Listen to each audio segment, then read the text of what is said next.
He had started his professional career as an engineer developing ECUs and later designing and validating ICs. He was a part of the core validation team in Freescale that was set up to resolve SOC level critical issues. During his tenure, he had derived a LUT-based architecture that functions on various series interface based on the configuration.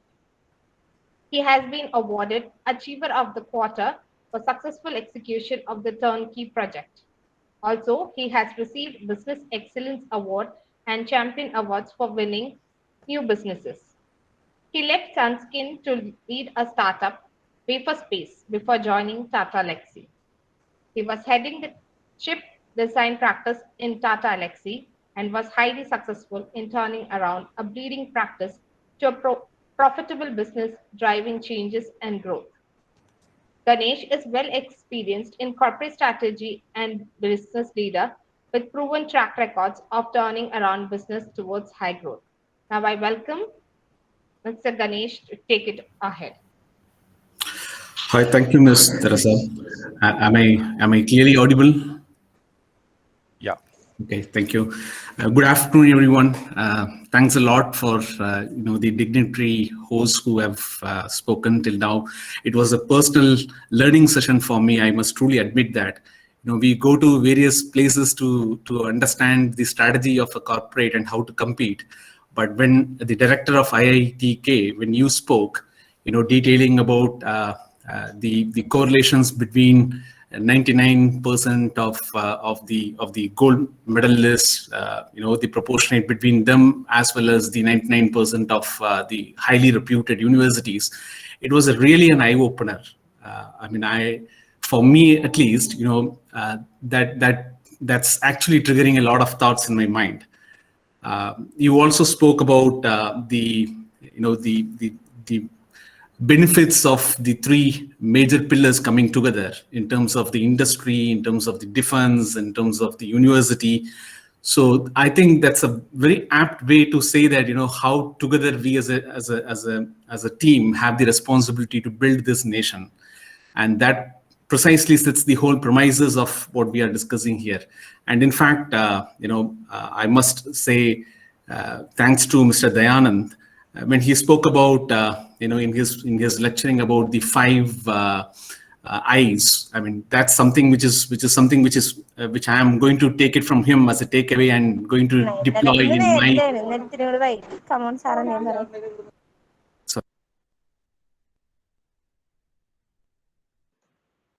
So you're muted. Can you kindly unmute yourself?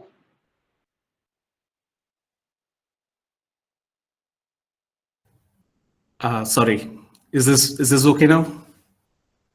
Okay. Yes. So what I was saying is the 5 I's that Mr. Dayanand spoke about, it was actually kind of eye openers for me equally, and I'm going to have this as a takeaway from this session, which I'm going to implement in my corporate strategy as well. Now, thanks a lot for giving this opportunity to share the dais of this elite participation.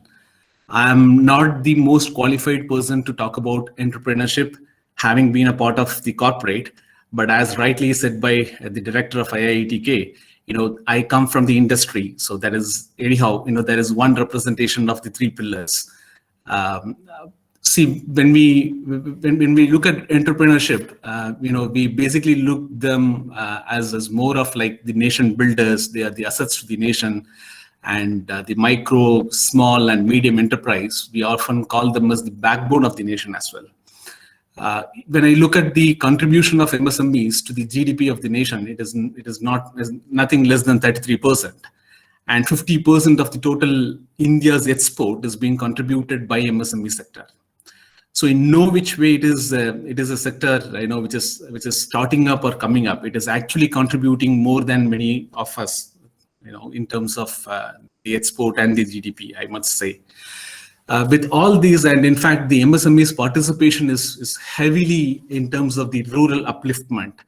Closer to 20% of the MSMEs are operating out of rural areas. And when we talk about rural areas, it's about creating employment opportunities in those areas. And these are the sectors which can't be addressed by some of the corporates, because those are unskilled labors and semi-skilled labors. And the MSMEs, through their participation, what they have done as a nation building exercise here is they have actually brought in these many people to the hardcore employment, and thereby it's actually building the nation. Now, having said the premise of this, I just want to share only one thought from the corporate experience. We have seen time and again the disruptions happening in this industry.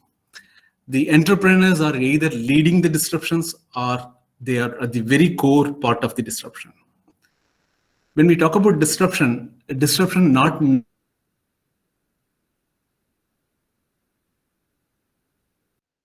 our lives.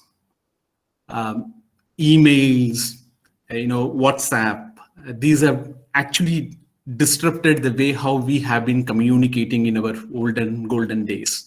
We used to write inland letters, we used to use postcards to communicate. And in fact, if there is any greetings or any other emergency situation, we used to give telegram messages.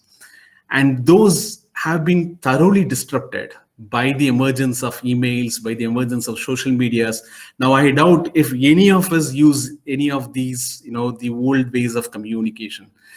So here in the disruption is more of destructive in nature, where it has actually killed one business, let me say it that way. And in fact, when we talk about various other things, like say, for example, the camera-based phone. The camera-based phone has really disrupted the standalone camera market. Gone are those days where you used to have that small brick bots, remember the Kodak, Konica, Yashica sort of cameras. Now no one usually carries that. No one even wears a watch. I mean, I don't wear a wristwatch any longer. We have the clock embedded in the mobile. We have the camera embedded in the mobile. We have the communication system, not only the voice one, but also the video one and the text, everything embedded in this one small box. This is a clear disruption that has been destructive in nature. On the other hand, the key thought that I want to leave with is not necessarily all the disruptions are destructive in nature. There are disruptions which are actually, kind of expansive in nature as well. Let me just share two examples and leave. One is, let's talk about the aggregators in the travel industry. We talk about Ola, we use Uber, and these Ola, Uber have not really killed any business per se. It has only expanded the existing base. It has brought in a lot of self-employable drivers. It has brought in a lot of entrepreneurs, self-employable guys, and the rural area participation into the game. Thereby, it has just expanded the business. It hasn't killed anyone. And let's talk about the other disruption, in the food market that we see. Talk about Big Basket, Swiggy, Food Panda, Zomato. They haven't killed the restaurant business per se. They have brought in more traffic to the restaurants.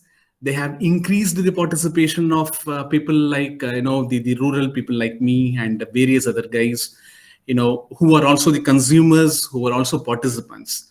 So what I want to leave a thought with is yes, we all entrepreneurs, while we have to be careful about disruption, in a way, while we lead it, if we don't lead the disruption, we are going to be led by the disruption, and it is going to disrupt in major ways. So with this as a thought, I just wanted to say that, while the disruption is quite given a scenario in this industry, added is the impact of COVID-19 situation, where many people have lost lives and many more have lost livelihoods. But while that is a destructive in nature, we must also remain positive and be optimistic to look the half glass full. And we have to be aware about the openness and the expansion that this COVID-19 is going to throw to us all. We no longer interact face to face. So there are virtual participations that has created. There are more digital participation that has come in. And, like just we see, there are more people who have adopted to the smart wearables. Health and well-being has become the major concern. There are no boundaries literally within the globe. sitting here, I can talk to you, we can get connected, we can participate in a business, we can participate in an idea sharing. So I think it is going to throw up enormous of opportunities. With this, I would like to, say thanks for inviting me. And it is, in fact, a very personal learning session for me also. Thanks a lot for having me. Jai Hind. Thank you so much.